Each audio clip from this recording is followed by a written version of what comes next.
Welcome back to the Do Hard Things Today podcast family. You know, we love it when we have special guests on the show, and today we have two special guests. And to introduce those and to tell them what we are talking about, which is a really cool thing, we're talking a little swim run, as we know, in the self-proclaimed world's greatest swimmer. So I'm really looking forward to this. But Coach Katie Malone, we actually have some legitimate athletes on the podcast today. Of course, I exclude myself out of that. And so we're going to talk. So why don't you introduce and tell us what we're talking about today and tell us about our special guest. Okay, so today we are going to talk about the sport of SwimRun. And this is something that we have touched upon on this podcast once or twice, but I wanted to get a little bit deeper into it because people were saying, hey, we want to hear about other things other than just triathlon. So I am perfectly happy to do that because I love SwimRun. So yesterday or the day before, I just happened to be chatting with Herbert, and I was like, hey, Herbert, would you like to be on our podcast? And of course, he agreed. So Herbert is one of the race directors, volunteer race directors for SwimRun North Carolina, which is in October. It is an awesome race, one of my favorites ever. And so Herbert is going to come on and join us and tell us a little bit about the race. But first, a little bit about Herbert. I have heard of his name like forever because Herbert used to be the senior editor for Slow Twitch, and anybody who follows multisport, like Slow Twitch is kind of it in the world of triathlon. And so I always kind of had heard his name, and then when I was looking at SwimRun North Carolina, I'm like, wait a minute, I know that name. Like, he's here in North Carolina. Oh my gosh. So anyway, but I've gotten to know Herbert over the years and just really appreciate the work he's done to promote the sport of SwimRun, because without him, I probably never would have found the sport. So without further ado, I'm going to introduce Herbert, and he's going to talk to us a little bit about what makes SwimRun North Carolina so special. Herbert, are you there? I am here. Thank you. And you're joining us from Columbia, South Carolina, your new home. That is right. We moved here last summer because of my wife's job. But yes, we are here, and we are missing the mountains, but we have rivers and lakes. So see the beauty in what you got and not lament what you don't have. You have good trails at Harbison, though, too. Yeah, actually, Sesquicentennial is even better. Oh, yes, that's true. I have done some running back there as well. So you've got some good places to still do your training. Absolutely.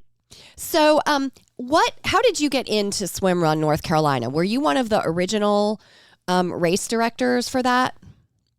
Actually, I was not. Some friends of mine knew what I was doing for Slow Twitch, and they said, hey, Herbert, could you talk about our swim run idea on Slow Twitch? And I said to them, well, tell me more about it. And they did. And I said, oh, that sounds really good. I said, do you have a website and pictures so I can talk about it? And they said, no, we have neither. Oh, whoops.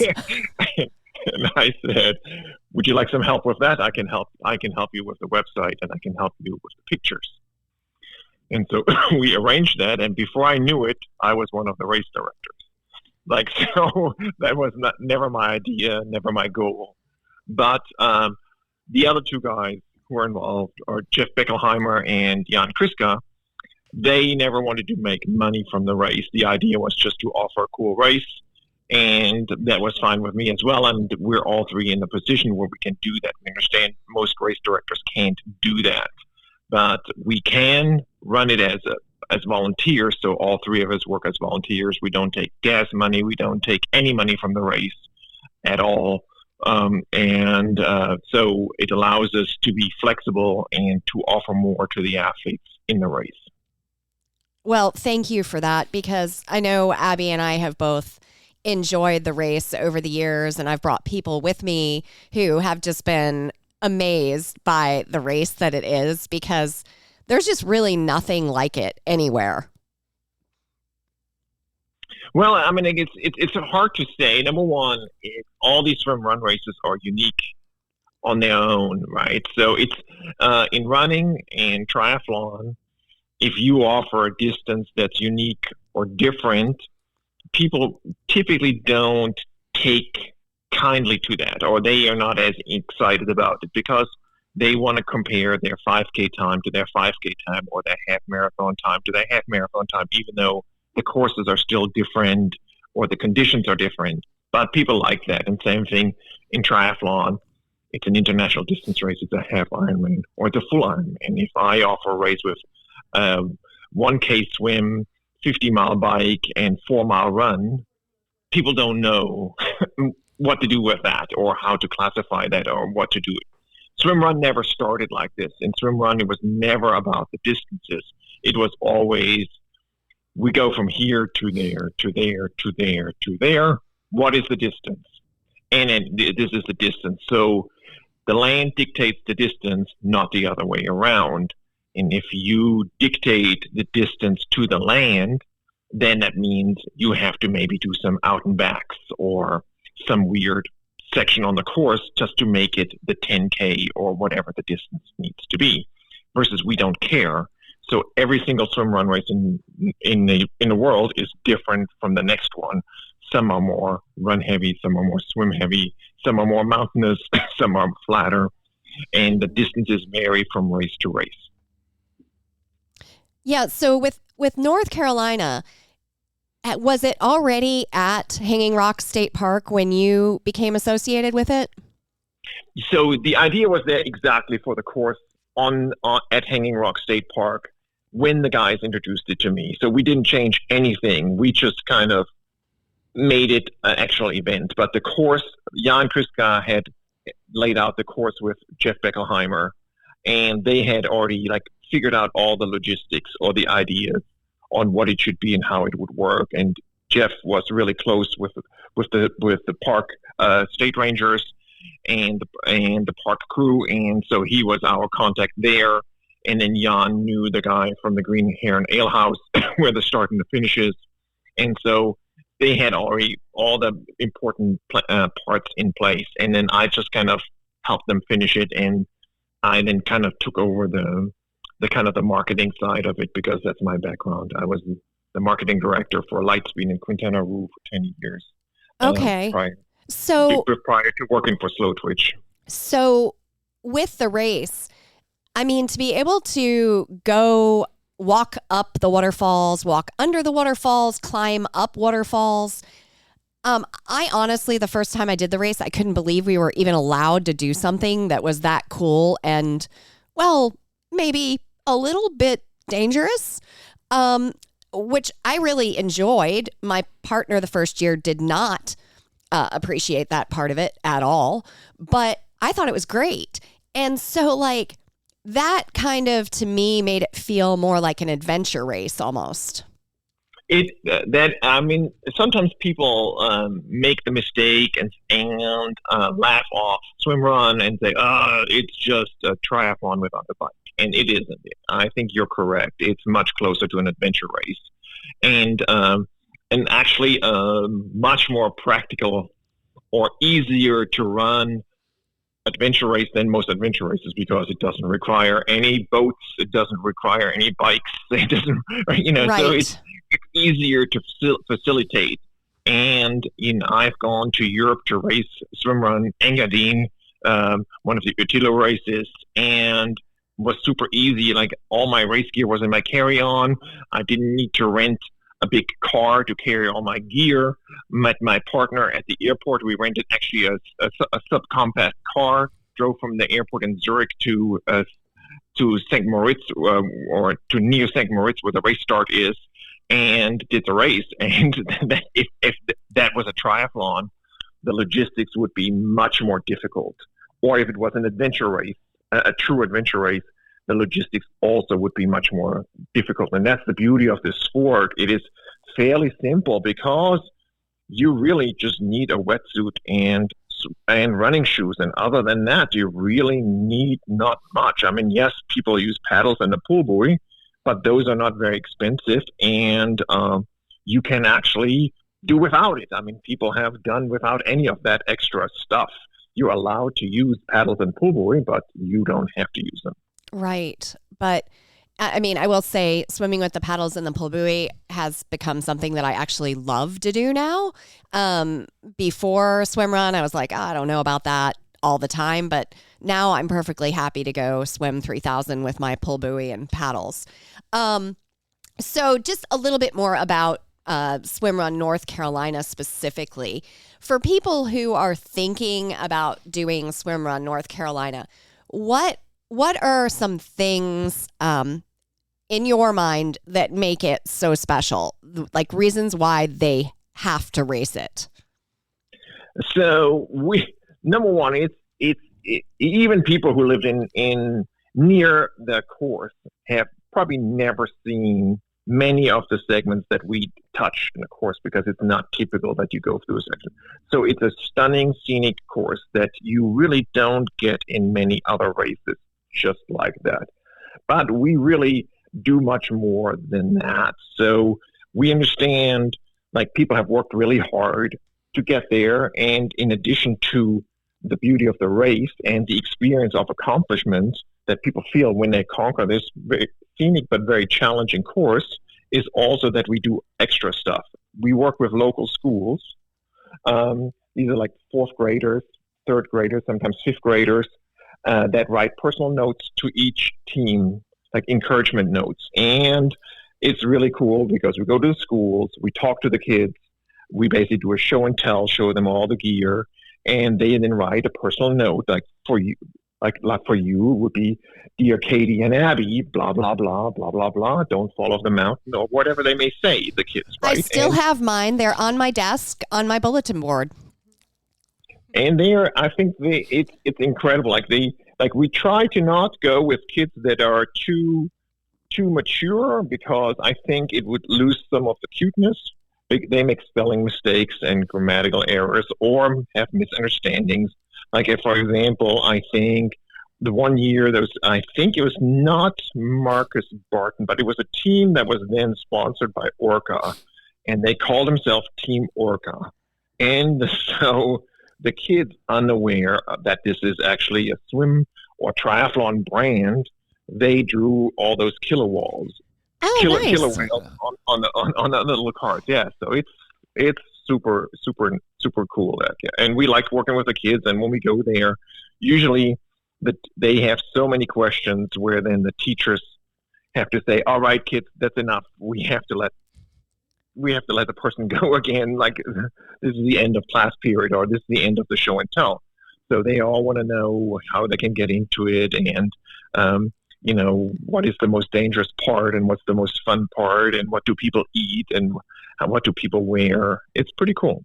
It really is. I mean, those cards have always kind of been a highlight. Your race just has so many special little features. And I think, like, for me, that's what always keeps us coming back. Even, the year when you were like, oh, the people who don't make the podium, we're going to have a special fourth place award. And I keep that fourth place award on my desk as a reminder that fourth place is just motivation to work a little bit harder for the next year. So thank you for that. I look at it all the time and I think of you. Well, I mean, the thing was with a fourth place award is there's a couple of things that we're adding to that. So we thought about fourth place is really an unthankful place, right? I mean, you fought so hard in the race and you just missed the podium. Maybe we're talking about seconds. And there are three people who are standing on the podium with their awards, and they're so happy, and you were almost there. Yeah. And many of us have experienced that in one race or another, and so to bypass that, that's why we introduced a fourth place award. But we thought about, there's also people, their goal is simply to finish. Yes. And they will never fight for the podium. They will never be in that position to worry about fourth place or fifth place or third place. And so that's why we introduced Spirit Awards. And the Spirit Awards are for people who have done a lot for the race, the sport, or just are good people involved in the sport. And we actually decided for this year to add even more awards, like special awards that will announce at the race. So some people that may or even further back may get something to be recognized for their effort, because we all know that's true. It's like, the winning times are in the low 3 hours, but people meet 5 to 6, maybe 6.5 hours. So they run double the time. That doesn't mean, they worked double as hard, right? I mean, they had they gave it all for a long, long period of time. Maybe they didn't go as fast, but they still worked a long time. And so maybe there needs to be an award for something like that as well. I think that that's great. I mean, it's just, I've always felt like it was a very inclusive race. And you also have all of the raffles usually at the end. I mean, and amazing food. And I know you've always made a big deal about recycling too, which I personally appreciate. So, I mean, it's just like, it's all the little things that kind of leave me when like I walk away from that race every year, I always feel really good about it. I've never left there and been like, gosh, I wish they would just get their act together. Every year I go, wow, that is amazing what they just did. Even the year when it was so, so cold and I put hot soup down my wetsuit instead of drinking it. I mean, I was just really grateful for that hot soup.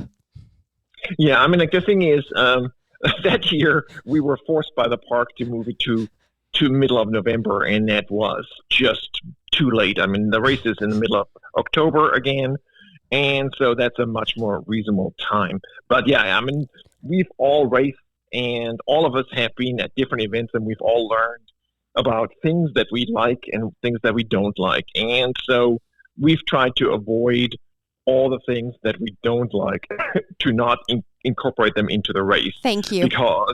Because, but also obviously it's relative, right? And also so that we can do certain stuff. We hire really good photographers, so there's always great race photography that's accessible to all the athletes. And it's not where someone sits at an intersection and shoots the same picture over and over again, but they are all roaming. We try to do, as I said, we try to give back, because we use the money, the proceeds from the race to buy stuff for the park. We bought them mountain bikes for the Rangers. We bought a mobile firefighting unit for one of their ATVs, and we're paying for an electric car charging station for the park. So we do stuff with the money that's left over, and other than that, we have no interest in it. So we try to. That's why we get great race photography and stuff like this. But to put up a race like this is pretty expensive. Like, we alone for the bibs and the bibs, we pay probably $25 per athlete. Yeah. And wow. And so, that's without anything else is needed, right? So there's insurance and fees and other stuff. Oh yeah, it's not inexpensive. No, I mean we wish we could make it less, but also I think the idea is really we want to do something good for the park, right? And so they are gracious. Without the park, we couldn't have the race there, and so it's important. And we don't want to just lean on the park, but we want the park to feel that they get something back from us. Yeah, definitely. And it sounds like you've really done a good job of that. I think alone the fact that you've been allowed to have the race as long as you have, that they clearly appreciate the effort that you're putting forth there. But I will say too that the effort, like from the athlete standpoint, having just everything top notch, and you can tell that everything is planned out well in advance and really done well from an athlete's standpoint. And since I've raced in lots of different places, I appreciate that. Like, I see the difference between your race and other races, and the effort. I know what it takes to do that. And I really appreciate it. And I know other people who have come and done it as well. They're just like, this is amazing.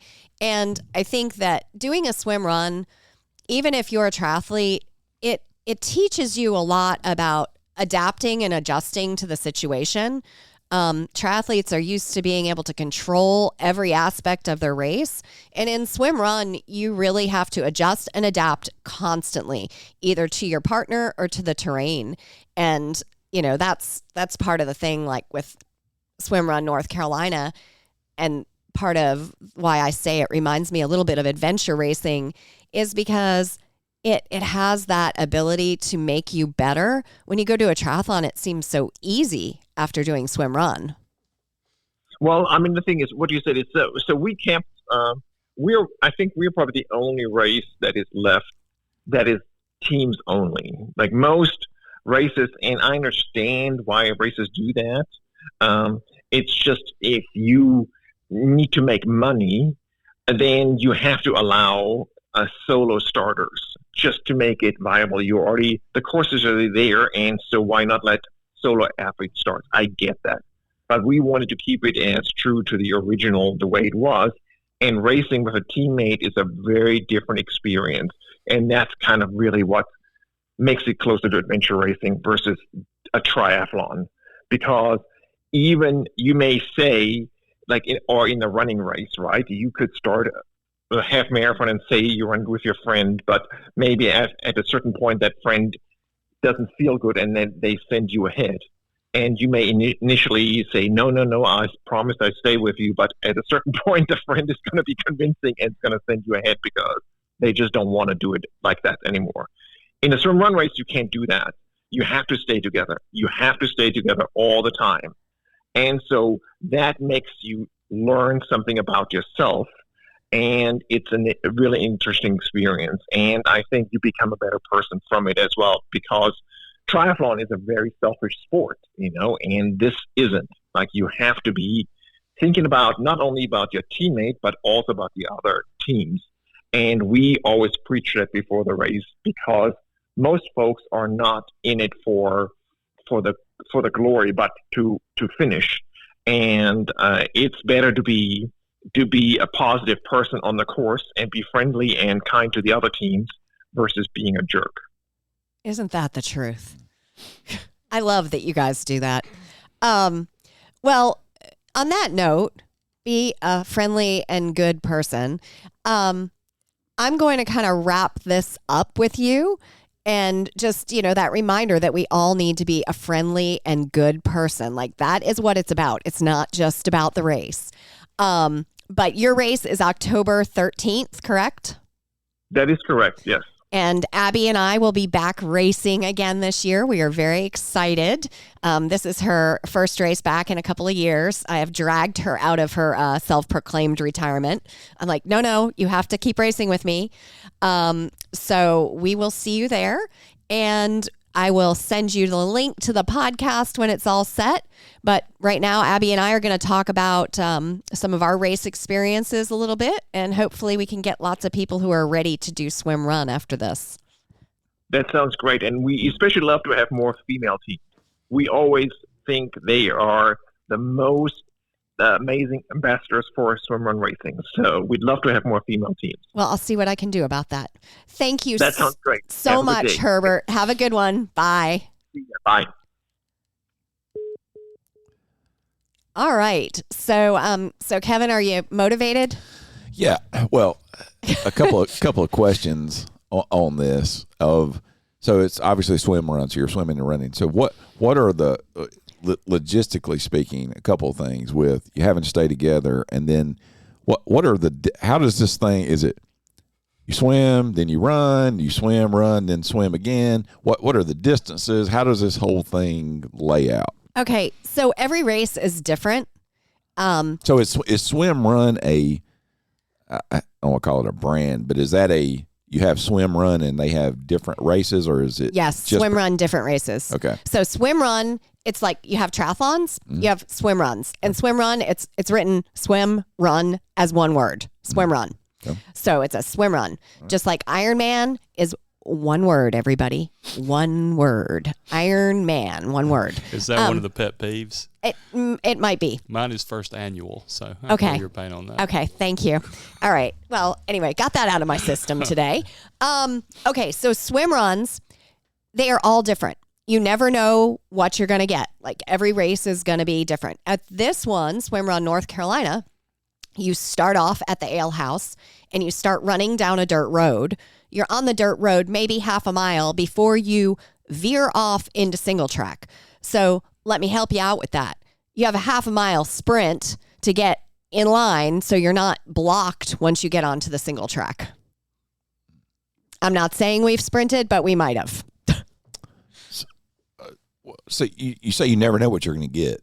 Do you know? I mean, does SwimRun North Carolina have a defined distance, or is it you Yes. show? Okay, what is that?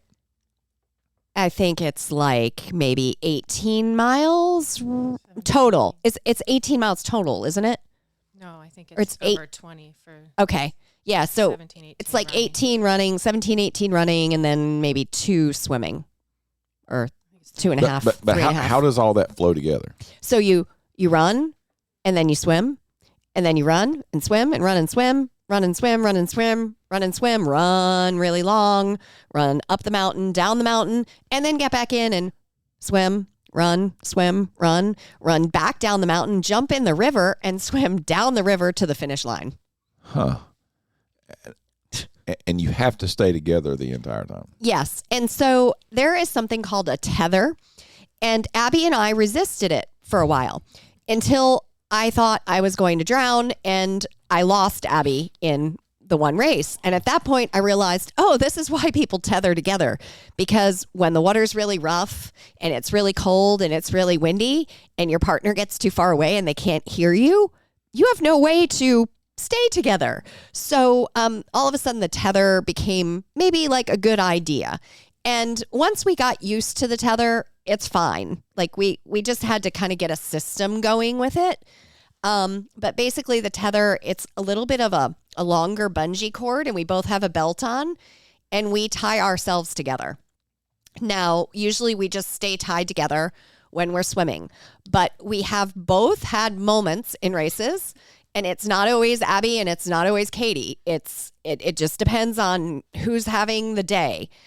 We will tie together sometimes when we run to pull each other. A little extra. Yeah, to help each other. So- It's true teamwork. If you'll get in touch with your inner child wrestling fan, it's a Texas bull rope match. Texas bull rope. But they're okay. running and swimming. But they're running and swimming. So you've mentioned her a couple of times. Introduce our podcast listeners to Miss Abby. Yes. So our other guest today is Abby Russell, who has been one of my teammates over the years for SwimRun. We did not originally start as SwimRun partners. We actually we had a ladies' weekend to do SwimRun North Carolina. Abby was racing with someone else. After the race, we realized, hey, we probably would have been better off together. During that race, she was kind enough. I lost all my nutrition. It fell out of my pocket. Abby was kind enough to give me her lake watered down Cliff Blocks. They were amazing because I was hungry. I don't recommend soaking your Cliff Blocks in lake water, but you can still eat them apparently. And I was fine. Anyway, so Abby has done Ironman, half Ironman, running races, all sorts of things. She's a dog mom, also now my friend, and has an amazing talent for doing electrical work. I know. I'm constantly surprised by her. And for anyone who's listening, who's in the healthcare world, she is also looking for a job in healthcare consulting right now. So just thought I'd throw that out there because these days, how do you get a job anyway? So I'm just putting that out there. You can just reach out to me and I'll put you in touch with her. At any rate, Abby is here with us today, and we're going to talk a little bit about kind of like what the team aspect is of these races and what makes it so much fun. So welcome, Abby. Thank you. Happy to be here. So you just got to listen to a recap of SwimRun North Carolina. I think Herbert covered most of it. What is your favorite part of SwimRun North Carolina? Yes, I would say favorite part, as you alluded to earlier in talking to him, is climbing through waterfalls. We do that basically twice through the race. Something you typically aren't allowed to do and feel like you're probably doing a little dangerously. That is truly, it's a unique race. I would just add, which he didn't talk to this, is the summit picture. As much as I miss having, that chance to get ahead of someone, they do require you to take a picture at the summit. So you have the landscape behind you, and that's just a neat aspect, a memento you get to take away with you. So those two pieces are my favorite. Oh, I thought you liked like the 10,000 stairs the best. No, I did not. Oh, I just That's remember where that in my tether mind. comes really handy. Yeah. So that they have a lot of stairs that you do have to climb to get to the summit. Kevin it's like stadium stair running, except they're not all the same height. Yeah. Awkward distances. Well, when you hear swim run, most people are probably thinking swim run, like just eliminate bike, and you're swimming. You go and you swim for 1,000 meters, and you get out and you go run 3 miles, and then you swim another 1,000 meters. This sounds, no, not a duathlon. This sounds more, and he talked about it. Sounds more adventure race-ish than your traditional water pavement triathlon, duathlon type deal. The trail running is a lot more technical, especially for SwimRun North Carolina. These trails are not like, some of them are groomed, you can really move along on, but there is a lot of what I call footwork on, especially the trail that is coming off the top of the mountain. There are a lot of rocks there. I mean, I know I have taken some bad falls pretty much every time we've raced this race, because when you start to get tired and you're trying to run fast and your foot just catches a rock, you are going to do a Superman. And I don't know that Abby has taken too many of those, or maybe I just forgot. Thankfully not. But I have, because Abby has so kindly patched me up afterwards. But so it is serious trail running. It's not like on the road. So why has this attracted you guys back to it? What's the lure? For me, it's the outside. It's the adventure side of it, being outdoors, being in the woods. I think I really missed being in the woods. And I love open water swimming, as Katie knows, much more than the pool. And it's been a lot of fun. I did my first one in a partner situation, a co-ed team at SwimRun Lake James. That was less than stellar. It was an adventure in and of itself. Again, choosing the right partner is absolutely key. We had a decent time, but it was with a partner who did not enjoy cold water.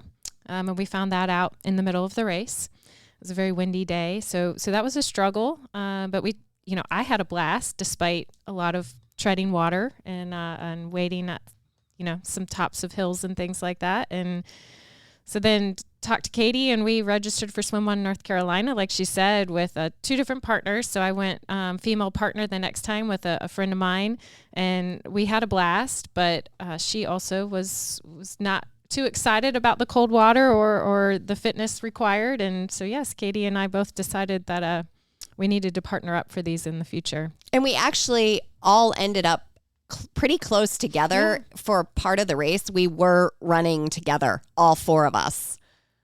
Like all these 2 women's teams that we came there together and we were running together. So obviously you're going to need to be paired up with someone that's close to the same fitness level, can and same motivation level. But I guess the question I have, is there a base fitness level? Like pretty much anyone could go. Some duathlons are 300-meter swim and then a 3-mile run, things like that. They're just a small beginner friendly. Is this a beginner friendly thing, or is this something that you need what's your base level of fitness that you think you need to have to jump into something like this? So they do have shorter races at other races, like Lake James, which is April 20th, has a shorter race, which I'll talk about in just a second. For SwimRun North Carolina, I'm pretty sure that they still have the requirements on that you have to be able to run a half marathon in under 2 hours. And then I don't remember what the swim requirement was, but there was somewhere where they were asking questions about what your swim times were, and like a half Ironman or an Ironman, they had to meet a certain standard because they want to make sure people can be safe in the colder There's water. An application process for all of them that you can be weeded out if they don't feel like you're gonna survive, if you will. Yeah. Which I think is a good thing because like SwimRun North Carolina, I don't think the swimming is terrible, but the running is extreme. And when you get with that much running and then try to jump in and swim, if you're not a good swimmer, that could really put somebody in a bad situation. They do have like a lifeguard out there in a boat dressed in a skeleton costume usually. It was quite daunting the first time you brought your head up out of the water and there's a skeleton in a canoe looking down at you. The Grim Reaper. Yeah, that was quite I an did experience. I definitely stopped to my tracks. I was like, what? Yeah. Well, that's smart though. You know, everything is not for everybody. No. But this sounds like a really cool different thing. I think sometimes we get, especially if you, and it's funny is how that cycle works is as you become a little bit better, a little bit faster, a little bit stronger, and you're starting to do more and more races, you know, Ironmans, half marathons, different things. Sometimes you get caught up in a cycle of everything is about okay, how many half Ironmans am I going to do this year? Am I going to do an Ironman? How many half marathons? How many marathons are you going to do? And you just find yourself even though these race venues are different, you find yourself pretty much doing the same things over and over again. This sounds like a little bit of peanut butter to the jelly, as we might say. It is. And I think too, the part where you're racing with someone, you know, I admit I have not always shown up with my best fitness, and that has been a little bit less fun. Or, you know, I felt like, oh my gosh, I'm letting us down, because you never want to get out there and give anything less than your best. And I know, like, there have been times where one of us has been injured, or, you know, we're like, oh, can we do this? Can we pull it off? How's this going to go? And you just don't know. And like sometimes we've gotten out there and one of us just feels bad all of a sudden, you know, and we try to be pretty good about reminding, okay, we need to do our nutrition. We need to do this. We need to do that. But, you know, we went out to Washington State to the Orca Islands, and I didn't look at the race map well. I thought we only had to climb up one mountain. And like, as we're climbing up the second mountain, I'm like, hey, I thought we were supposed to be going down the mountain. Why are we going up another mountain? And Abby was like, we've got to climb 2 mountains. And I was like, oh, well, you know, I guess I should have looked at the map a little bit better. But, you know, and that was a hard race, but we both, if I'm feeling good and she's not, then it's my turn to help her, and vice versa. And having a partner who is willing to step up and help you and push you. I mean, not in a bad way. Like if you feel rotten, you need a minute. But sometimes, you know, just having a little tug on that belt and having somebody pull you just a little bit, it's just enough to keep you moving. And like, we have gone off course. You know, whose fault was that we went off course? I don't know. Did I go the wrong way? Did she go the wrong way? Oh, was one of the markers missing? Kids that moved the flags. You just don't know. But like, we're not going to get in the middle of the race, and I'm not going to start being like, oh my gosh, it's your fault. Like, you've got to just work together and figure it out and get yourself back on track. Because just because you get off course doesn't mean you can't get back on course and right the situation, as long as you keep your head. And like, Abby and I are both really good about kind of working through situations, staying calm, staying in the moment, and keeping the momentum. And not everyone is like that. So where do people find information about this? For many of our listeners, this will be the first they're hearing of SwimRun, one word. Okay, so SwimRun, the one word. The first race is SwimRun Lake James, and that is April 20th, and that's in Nebo, North Carolina. So, you know, we have 2 swim runs in North Carolina, which is crazy. But the swim run in Nebo, they have a short course, and I'm just looking up, and we will also have this in our show notes. The short course is 2.7 miles of swimming and 10 miles of running. That's the short course. But keep in mind, April 20th, that water is going to be a little chilly. So you have to be ready to swim in cold water. The long course is 4 miles of swimming and 15 miles of running. There will be 14 run sections and 13 swim sections. So, you swim, you run, you swim, you run. Some of the swims are super short. Some of the runs are super short. Some of them are long. But usually the longest swim, I think, is maybe a mile at the most. And that's a long swim. Like most. We got lost. Yeah. We lost each other. Yes, we did. That Choppy, windy. Yes. I was I was shivering so badly and I was like, oh, this might be stupid. I did have that thought go through my mind and I'm like, okay, I have got to keep swimming because this is just not going in the direction I want it to. But this is how you learn. Like you learn what you're capable of and you learn how to get your mind straight because it's important. I mean, something bad could happen if you don't when you start to get that cold. And, admittedly, I was probably a little bit hypothermic because I could not control my shivering.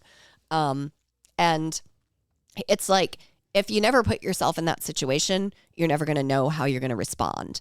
But now I know, okay, I can get through it. I know that to be safe, we stay tied together in most races when we're doing swims, especially when it's cold. Because just because Abby's better in cold water than I am, it does not mean that she couldn't get hypothermic too. You just don't know. And I think that was one of the challenging is you get out of a 1 mile swim and you get to an island and you have probably, 50 feet to run across the island. And then you have to get back in that cold water and swim another, I think it's 600 yards. It's really tests your commitment. I don't want to get back in. Yeah, that would be because I know even in triathlons, if you're swimming in cold water and you get out, usually you're getting on a bike, but it takes you, takes some minutes to get yourself kind of back regulated to a normal temperature. Yeah. And so it sounds like you're getting out, you're cold, and then it's like, man, I'm going to get right back in the thing that was making me this cold. So sounds like that's just an added mental challenge that adds to the luster of this but event. It's different in every race. Yeah. Not every race is going to be like that. I know at Orcas we did run across some little tiny islands as well. But like Herbert said, the races are dictated more by the land than versus like, okay, I want to run a 5K. You're going to swim whatever the distance is to that island. You're going to get out, you're going to run across the island, and you're going to get back in and swim to the other end of the lake. So, and then run up the mountain and maybe jump in another lake up there. They use whatever they have available. And, if you're swimming in a river, you're swimming in a lake, maybe you're swimming in the same lake or a pond, they don't care. Cool. Yeah. And I mean, it's kind of like child's play, and if it's rainy and muddy, you get to slide around in the mud. You run around in your wet shoes. And so you do swim with your shoes on. You never take your running shoes off. Mm. And you run in your wetsuit. Yes. And you run in your wetsuit. And goggles. Yep. And everything you start with, you have to finish with. Wow. You carry everything. So, but it makes it kind of simple in a nice way. Mm-hmm. You stuff all sorts of stuff inside your wetsuit. You've got everything you need. And off you go for your adventure for, 4 or 5 hours in the woods with your best friend. I mean, what else could you ask for? Yeah. I look forward to hearing about you guys' adventure. Come on. But, so if you just Google SwimRun, there's more information out there about it. I'm perfectly happy. I know Abby would be happy to talk to anybody, who's really interested in doing it. But we do have these two that are right here in North Carolina. I know we're in South Carolina, but North Carolina is so close. Yep. And the other thing I will say too, like Herbert was saying, travel. Abby and I went out to Washington State, to the Orca Islands. It was beautiful. I never would have gone there if we weren't doing a race there. Never would have made that effort. But we had so much fun. It was a great adventure. It was a girls' weekend. Some people go to the spa. We go do a race. It's just kind of whatever floats your boat. But it makes it fun. Also, being able to train together. Pretty much we set aside Sunday mornings to do SwimRun. And we just maybe run around the lake, swim through the lake, run around the lake, swim, go run up a trail, swim. We just do that over and over again. Doing it together is much more fun than doing it by yourself. Nice. Sounds interesting, ladies. And I don't think we've convinced him. Yeah, well, no, I mean, I am, I have, like I said, everything's not for everybody, but I think, I still have a few things that I want to knock off my list before I jump into something else. And so I'm obviously not going to commit to something else that's going to take some, and probably this is one of those things where there's, you talk about the skeleton being out in the thing, but there will be risk of sprained ankles and those kind of things, obviously, when you're out trail running and those kind of things. But it does sound like something that's very intriguing, something that would be a fun adventure to partake in at some point. So not committing this year, but that is definitely something that you guys have given me a lot to think about. But I'm sure there are people listening right now that will probably pull the trigger on this and do this year. One of them, either the Nebo or the later one in October. So, Abby, we appreciate you being with us. I think you're going to be with us for the next podcast as well. And we're going to talk some training and other things. And Coach Katie, as always, we'll have all these things in the show notes. And Herbert, appreciate Herbert being with us, and look forward to hearing more from him and his journey. And we will, we will look forward to having some race reports on this in the not so distant future. And with that, we just want to remind you, and we have been talking about hard things, and these are definitely hard things these ladies and Herbert have been talking about. But if you'll just do the hard things today, tomorrow will take care of itself.